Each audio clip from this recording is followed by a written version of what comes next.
ओम नमः शिवाय। स्वागत है आप सभी का मेरे YouTube चैनल पर। मैं हरिओम शर्मा आज आपको श्रावण मास के 8वें अध्याय का महत्व सुना रहा हूँ।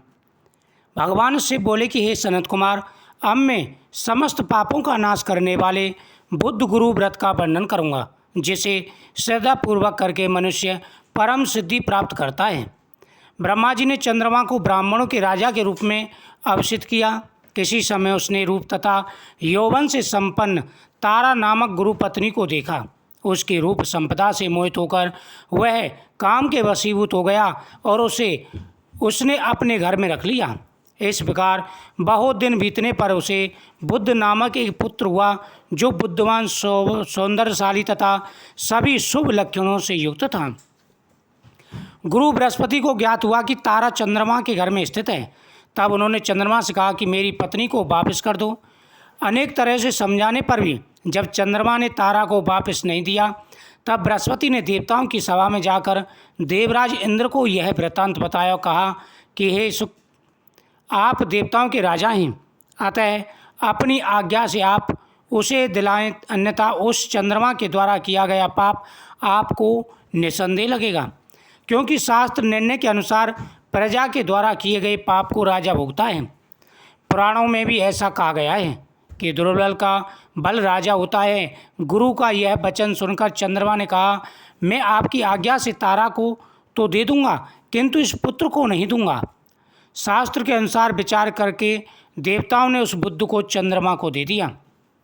उसके बाद गुरु को उदास देखकर देवताओं ने उन दोनों को वर प्रदान किया कि हे चंद्र, अब तुम घर जाओ। यह तुम्हारा भी पुत्र है और बृहस्पति का भी। यह तुम्हारा पुत्र ग्रहों में प्रतिष्ठित होगा। हे सुराचार्य, आप यह दूसरा भी शुभ वर ग्रहण कीजिए कि जो बुद्धिमान व्यक्ति आप दोनों बुद्ध गुरु का व्रत मिलकर करेंगे, उनकी संपूर्ण सिद्धि होगी। यह सत्य है, इसमें संदेह नहीं करना चाहिए। शंकर जी के लिए अत्यंत प्रिय श्रावण मास के आने पर जो लोग बुधवार तथा बृहस्पतिवार को पूजन करते हैं, उनको सिद्धि की प्राप्ति होती है। इस व्रत में दही तथा भात का नैवेद्य व्रत सिद्धि में तुल्य माना गया है। स्थान भेद से आप दोनों की मूर्ति लिखकर पूजन करने से भिन्न भिन्न फल प्राप्त होता है। यदि कोई हिंडोले के ऊपर स्थान पर आप दोनों की मूर्ति लिखकर पूजन करे, तो वह सर्वगुण संपन्न तथा दीर्घायु पुत्र प्राप्त करेगा। यदि मनुष्य कोषागार में मूर्ति को लिखकर पूजन करता है, तो उसके कोष बढ़ते हैं और वे कभी क्षय प्राप्त नहीं होते। इसी प्रकार पापालय में पूजन करने से पाप वृद्धि और देवालय में पूजन करने से उनकी कृपा प्राप्त होती है। शय्यागार में लिखकर पूजन करने से स्त्री का वियोग कभी नहीं होता। धान्यागार में लिखकर पूजन करने से धान की वृद्धि होगी। इस प्रकार मनुष्य उन फलों को प्राप्त करता है। इस प्रकार 7 वर्ष तक करने के बाद उद्यापन करना चाहिए। उद्यापन से पहले दिन अधिवासन करके रात्रि में जागरण करना चाहिए। स्वर्ण की प्रतिमा बनाकर विधि पूर्वक 16 उपचारों से पूजन करने के पश्चात तिल घृत चारु और अपामार्ग तथा अस्वस्थ से युक्त समुदायों से होम करना चाहिए। अंत में पूर्णहुति देनी चाहिए। उसके बाद मामा व भांजियों को प्रत्नपूर्वक भोजन कराना चाहिए। इसके बाद ब्राह्मण को तथा अन्य लोगों को भी भोजन कराना चाहिए। स्वयं भी भोजन करना चाहिए। इस विधि से 7 वर्ष तक करने पर मनुष्य सभी मनोरथों को प्राप्त कर लेता है। जो इसे विद्या की कामना से करता है, वह वेद व शास्त्रों के अर्थों को जानने वाला होता है। बुद्ध बुद्धि प्रदान करते हैं और गुरु बृहस्पति गुरुता प्रदान करते हैं। सनत कुमार बोले कि हे भगवान, आपने जो ये कहा कि इस अवसर पर मामा तथा भांजे को भोजन कराना चाहिए, यदि बताने योग्य हो तो इसका कारण बताइए। भगवान से बोले कि हे सनत कुमार, पूर्व काल में अत्यंत दीन तथा दरिद्र 2 ब्राह्मण थे। वे दोनों मामा भांजे थे। उदार पूर्ति हेतु परिश्रम पूर्वक भ्रमण करते हुए वे दोनों किसी नगर में अन्न मांगने के लिए गए थे। उन्होंने घर घर में श्रावण मास में प्रत्येक बार को उस बार का व्रत होते देखा, किंतु कहीं भी बुद्ध गुरु का व्रत नहीं देखा। तब उन्होंने बहुत देर तक परस्पर विचार किया कि सभी बारों का व्रत तो सर्वत्र दिखाई पड़ रहा है, किंतु बुद्ध गुरु का कहीं भी दिखाई नहीं पड़ रहा। चूँकि यह व्रत अनिश्चित है, इसलिए हम दोनों को चाहिए कि इस शुभ व्रत का अनुष्ठान आदरपूर्वक करें। किंतु हे सनत कुमार, इसकी विधि न जानने के कारण वे दोनों संशय में पड़ गए। तब रात्रि में उन्हें स्वप्न में इस व्रत की विधि दृष्टिगोचर हो गई। इसके बाद उन्होंने उसकी विधि के अनुसार व्रत को किया, जिससे उन्होंने अपार संपदा प्राप्त की। प्रतिदिन उनकी संपत्ति बढ़ने लगी और सभी लोगों को ज्ञात भी हो गया। इस प्रकार 7 वर्ष तक करके वे पुत्र व पौत्र आदि से संपन्न हो गए।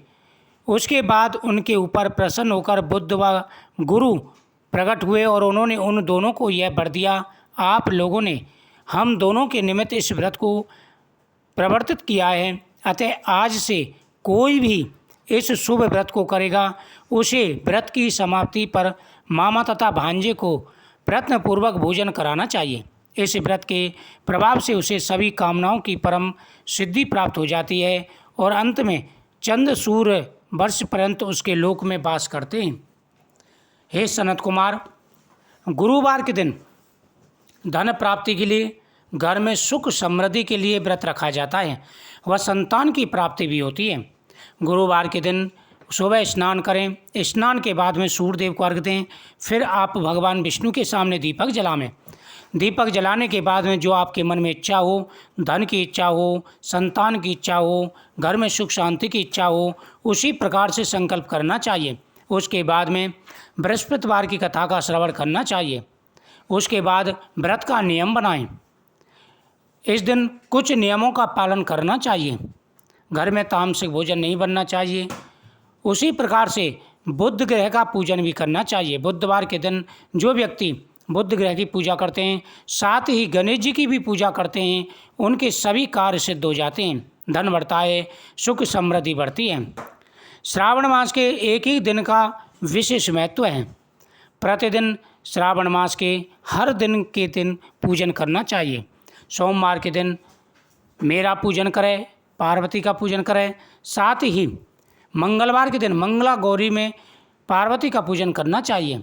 हे सनत कुमार, जो व्यक्ति श्रद्धापूर्वक यह व्रत करते हैं, उनकी मनोकामना पूरी हो जाती है। उसी प्रकार से बुधवार और गुरुवार के दिन बुद्ध और गुरु की पूजा करनी चाहिए। बृहस्पतिवार के दिन भगवान विष्णु की पूजा भी की जाती है। जो व्यक्ति धन संपदा चाहते हैं, उन्हें लक्ष्मी जी की पूजा भी करनी चाहिए। ऐसा करने से घर में कभी भी धन की कमी नहीं रहती। श्रावण मास के प्रतिदिन जो व्यक्ति मेरे को बेलपत्र अर्पण करता है, उनकी सभी मनोकामनाएं मैं पूरी करता हूँ। हे सनत कुमार, श्रावण मास के जो जो नियम बताए गए हैं, जो जो व्रत विधि बताई गई है, उसी प्रकार से व्रत और नियमों का पालन करना चाहिए।